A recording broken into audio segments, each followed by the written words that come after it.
اعوذ باللہ من الشیطان الرجیم بسم اللہ الرحمن الرحیم۔ آج کا میرا موضوع سخن سورج کے بارے میں ہے۔ آج کے نشست میں ہم سورج کے بارے میں تفصیلاً بات کریں گے۔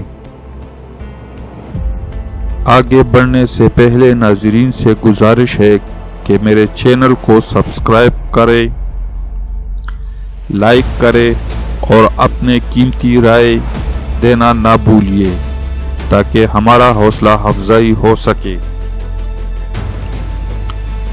سورج اپنے محور پر تقریباً 1.997 کلومیٹر فی سیکنڈ کی رفتار سے حرکت کرتا ہے۔ سورج اپنے ایکٹیویٹر پر 25 دنوں میں گردش پوری کرتا ہے، جبکہ پولز پر 34 دنوں میں۔ اپنے مدار میں 251 کلومیٹر فی سیکنڈ کی رفتار سے حرکت کرتا ہے۔ سورج کہکشاں کے مرکز سے 25 کروڑ سالوں میں مداری گردش مکمل کرتا ہے۔ سورج پر یہ دھبے بنتے کیسے ہیں؟ یہ دھبے سورج کے طاقتور مقناطیسی میدان میں ہلچل اور بگاڑ کا نتیجہ ہوتے ہیں۔ ان کے بننے کی تصور کو ایک بہت سادہ سی مثال سے سمجھا جا سکتا ہے۔ بچپن میں ہم میں سے اکثر نے مقناطیس سے کھیلتے ہوئے یہ دیکھا ہوگا کہ اگر ہم ایک کاغذ کے اوپر لوہے یا کسی دھات کے چھوٹے چھوٹے ذرات کو بکھیر دے اور پھر کاغذ کے نیچے مقناطیس کو قریب لائے تو یہ دھاتی ذرات کاغذ کے اوپر عین اس جگہ پر اکٹھے ہو جاتے ہیں جہاں کاغذ کے نیچے مقناطیس موجود ہوتا ہے۔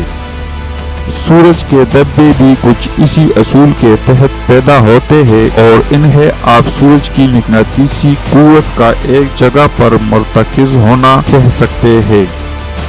ان دھبوں کی تعداد کم یا زیادہ ہوتی رہتی ہے، لیکن ایک وقت میں زیادہ سے زیادہ 200 تک ایسے دھبے سورج کی سطح پر موجود ہو سکتے ہیں، اور ان میں سے اکثر کا سائز ہمارے زمین سے بڑا ہوتا ہے۔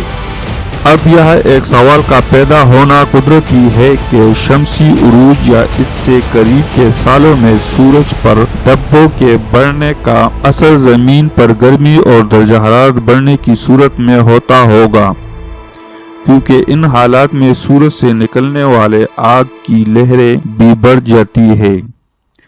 کیا یہ محض ایک اتفاق ہے کہ اگلا شمسی عروج صرف 2 سال بعد یعنی 2025 میں ہوگا، اور آج کل ہم زمین پر گزشتہ کئی سالوں کے مقابلے میں بہت زیادہ گرمی محسوس کر رہے ہیں، اور خاص طور پر پاکستان میں تو گرمی کے پرانے ریکارڈ ٹوٹ رہے ہیں؟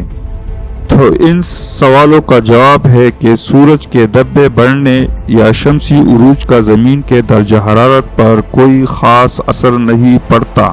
زمین سورج سے 15 کروڑ کلومیٹر کے وسیع و عریض فاصلے پر موجود ہے، اور سورج سے اٹھنے والی شمسی لہروں یا آگ کے بلبلوں کا اثر اتنے زیادہ فاصلے تک نہیں پہنچتا۔ اس طرح اگرچہ یہ درست ہے کہ سورج کے دھبے بہت طاقتور برق مقناطیسی لہریں خارج کرتی ہے، اور نظام شمسی میں سورج سے دور اربوں کلومیٹر تک ان برق مقناطیسی لہروں کا اثر محسوس کیا جا سکتا ہے، لیکن یہ دھبے حرارت خارج کرنے کا باعث نہیں بنتے، اور اس طرح زمین یا کسی بھی سیارے کا درجہ حرارت بڑھنے میں ان کا کوئی عمل دخل نہیں ہوتا۔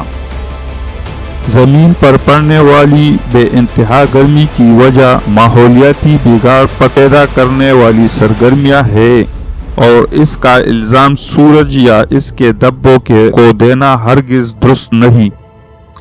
ہاں، البتہ یہ بات درست ہے کہ اگر ان دھبوں کی تعداد بہت زیادہ ہو جائے تو یہ زمین پر مواصلاتی نظام میں بگاڑ پیدا کر سکتے ہیں، اور وائرلیس اور ریڈیو ویوز پر انحصار کرنے والی تمام چیزیں مثلا radio transmission, mobile phone, internet, satellite کے ذریعے ہونے والے رابطے اور دیگر مواصلاتی نوعیت کے نظام بری طرح متاثر ہو سکتے ہیں۔